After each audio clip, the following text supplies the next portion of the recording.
কর ফাঁকিবাজদের বিরুদ্ধে ব্যবস্থা নিতে আসছে বাজেটে কঠোর পদক্ষেপ নেবে এনবিআর। সোমবার রাজধানীর রাজস্ব ভবনে ইকোনমিক রিপোর্টার্স ফোরাম ইআরএফের সাথে প্রাক বাজেট আলোচনায় এসব কথা বলেন এনবিআর চেয়ারম্যান।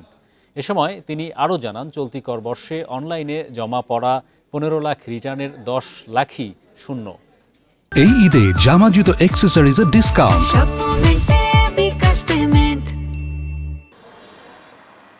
চলতি অর্থবছরের প্রথম 8 মাস জুলাই ফেব্রুয়ারিতে রাজস্ব আদায়ের লক্ষ্যমাত্রা ছিল 2,80,059 কোটি টাকা। বিপরীতে আদায় হয়েছে 2,21,817 কোটি টাকা। এই সময়ে রাজস্ব ঘাটতি 58,242 কোটি টাকা। রাজস্ব ঘাটতি এড়াতে 30টির বেশি প্রস্তাবনা পেশ করে ইকোনমিক রিপোর্টার্স ফোরাম ইআরএফ। আলোচনা সভায় বাজেটের আকার কেমন হওয়া উচিত ও কোন কোন খাতে কর বাড়ানো বা কমানো জরুরি তা নিয়ে পরামর্শ দেওয়া হয়। এই সময় নীতিগত পরিবর্তন এনে বড় করদাতাদের কাছ থেকে আদায় বাড়ানোর আহ্বান জানান বক্তারা। গত কয়েক বছর ধরে ট্যারিফ রেট কমিয়ে আনার কথা হলেও বড় ধরনের অগ্রগতি দেখা যায়নি। আপনার যদি ইনপোস্ট ইনকাম না থাকে তাহলে আপনি আয়টা দিতে পারবেন, আমি কতটা দিব। তার মানে পলিসি হওয়া দরকার income base, income generating base পলিসিটা।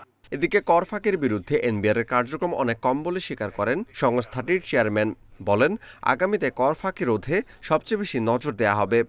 আমাদের যে অপারেশনাল এফিসিয়েন্সি, কর ফাঁকি ধরা, এই যে ধরেন 10 লাখ লোক তারা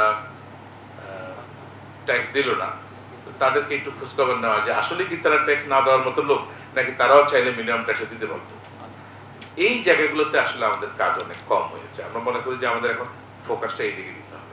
কর আদায় বাড়াতে এবার এলাকা ভিত্তিক অভিযান পরিচালনার পরিকল্পনা করছে জাতীয় রাজস্ব board. Amirul Islam, independent news, Dhaka.